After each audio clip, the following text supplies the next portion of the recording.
Bugungi sizlar bilan ko'rayotgan loyihamiz 2 qavatli hamda 1 qavatli qismlardan iborat bo'lib, o'z ichiga xizmat ko'rsatish binosini ham oladi. Assalomu alaykum hammaga. Sizlar bilan har doimgidek Kamina Mehroj va Quruvchi o'z jamoasi. Mazkur loyihamizni Farg'ona viloyati Dang'ara tumanidan Qahramon Hoji bobomizning buyurtmasiga asosan qildik. Eslatib o'tamiz, mijozimizning ism-sharifi va qayerda yashash manzillarini faqat uning iltimosiga ko'ra undan ruxsat olib taqdim qilamiz.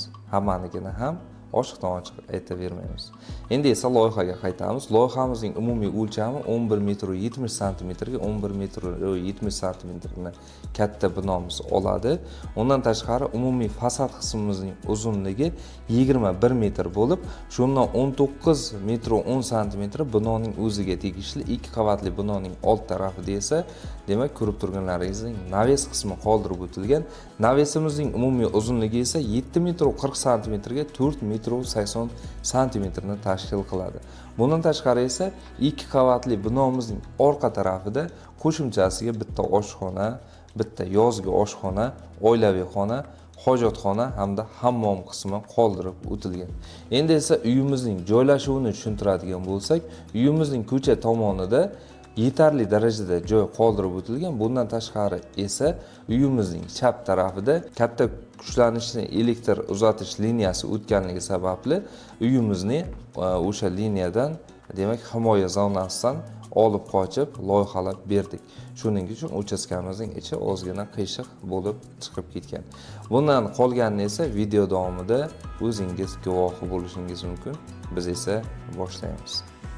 Azizlar, aytib o'tganimizdek, uyimizning ko'cha tomonining umumiy uzunligi 21 metrni tashkil qiladi.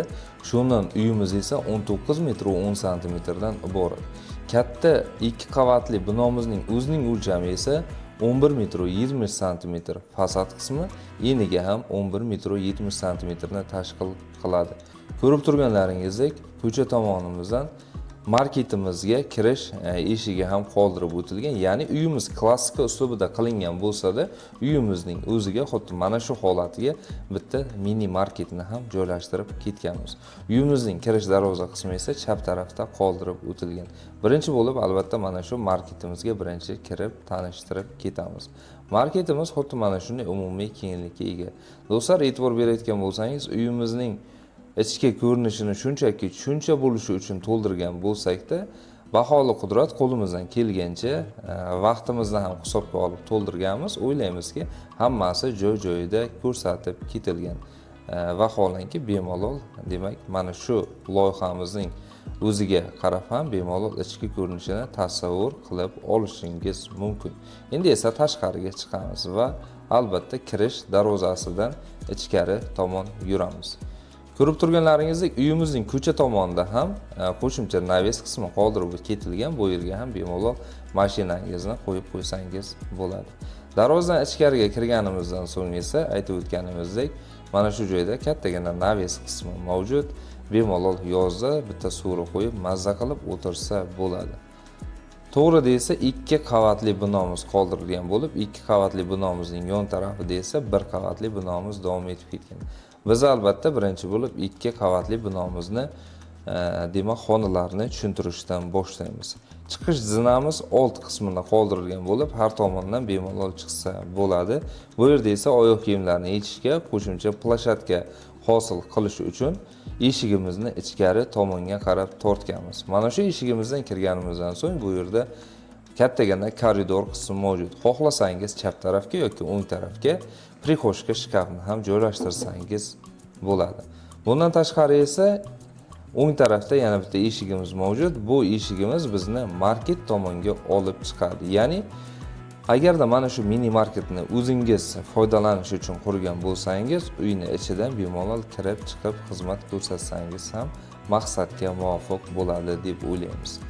Bundan keyin esa chap tarafdagi eng birinchi xonamiz bizni mehmonxona qismimiz hisoblanib, mehmonxonamizning bitta derazasi uyimizning old tarafiga qaratib o'tilgan, ikkinchi derazasi esa uyimizning yon tarafiga qaratib ketilgan do'stlar.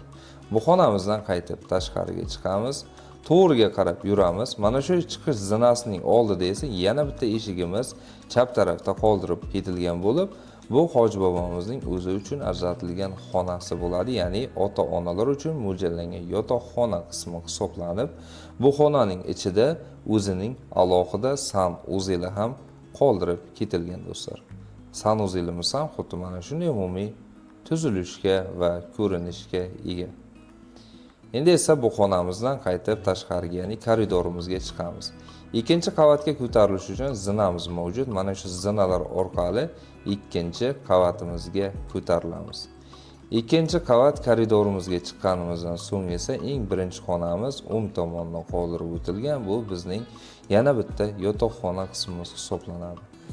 Buni biz ota-onalar yotoqxonasi qilib tanladik. Bu yotoqxonamizning bitta derazasi uyimizning orqa tarafiga qaratib o'tilgan, bittasi esa yon tarafga qaratib o'tilgan.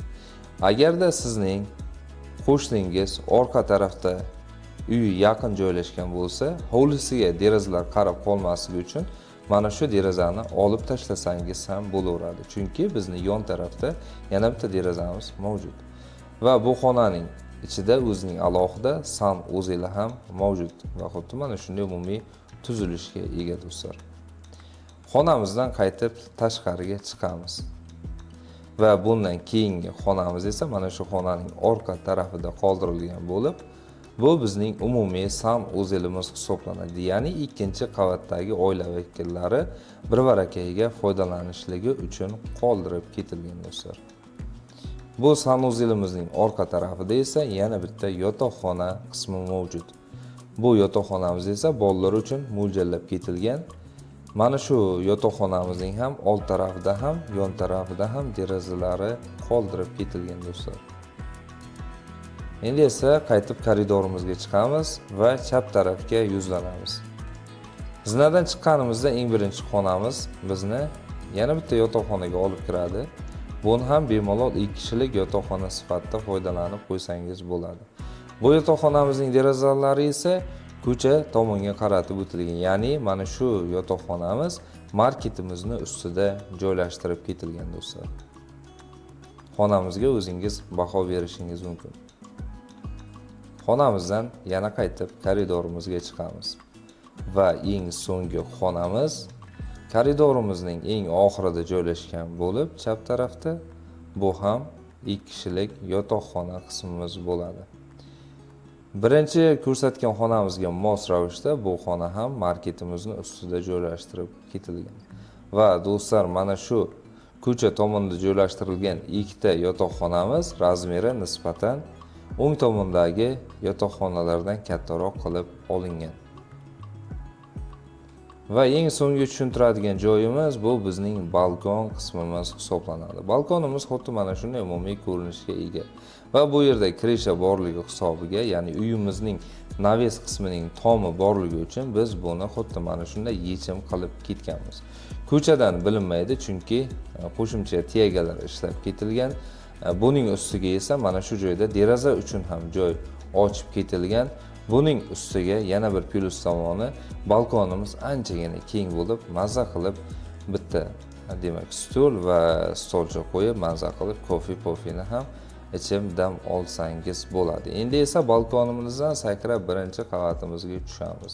Aylanib zinadan tushmadim. Mana shu ko'rib turgan 2 qavatli uyimizning yon tarafida esa qo'shimcha binolar qoldirib ketilgan. Tushuntiradigan bo'lsak, birinchi xonamiz bizning mehmonxona qismimiz. Undan keyin esa yozgi oshxona va eng so'ngida esa oshxona qismimiz qoldirib ketilgan. Undan so'ng esa bitta hojatxona hamda hammomimiz ham mavjud. Mana shu xonaga kiradigan bo'lsak, bu xona bizni aytib o'tgan mehmonxonamiz hisoblanib, umumiy mana shunday kenglikka ega.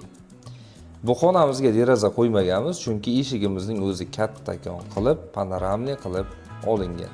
Bu esa yetarli darajada ichkariga yorug'lik va havo aylanishini ta'minlab beradi. O'rtada esa yozgi oshxonamiz qoldirib ketilgan.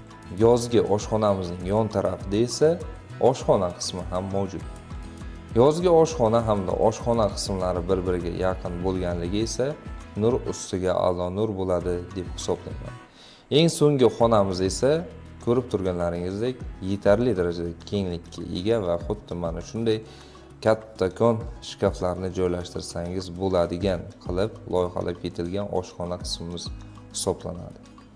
oshxonamiz ham xuddi birinchi mehmonxonamiz kabi derazasining o'rniga kattakon eshikdan qo'yib ketilgan va fasadimiz ham xuddi mana shunday qilib tanlab, mo'ljallab ketilgan do'stlar. Bundan keyin esa eng so'ngida yana ikkita xonamiz mavjud. Buning bittasi aytib o'tganimizdek hammom qismi, undan keyin esa sanuzel qismi. Uni yon tarafida ham ozgina joy qoladi. Bu yerda ham ochiq havoda o'tirish uchun xuddi mana shunday kichikroq skameykalarni mo'ljallab qo'yib qo'ysangiz bo'ladi do'stlar. Loyihamizni tushuntirishda qandaydir kamchiliklar bo'lgan bo'lsa, siz muxlislardan va mijozimizdan uzr so'raymiz. Albatta bu ishlarni qilish bizdan qo'shimcha vaqt hamda kuch talab qiladi va shuncha ketgan vaqtimiz va komandamizning mehnatini hisobga olib, video ostida bir donadan like qoldirsangiz, nur ustiga a'lo nur bo'ladi. Har bir loyihamizni o'zgacha va takrorlanmas qilishga harakat qilamiz va biz siz uchun har doim xizmatdamiz. Quruvchi o'z jamoasi bilan birgalikda qoling. Bizdan eng so'nggi va zamonaviy uy loyihalarini kuzatishda davom eting. Sizlar bilan har doimgidek Kamina Mehroj bo'ldi.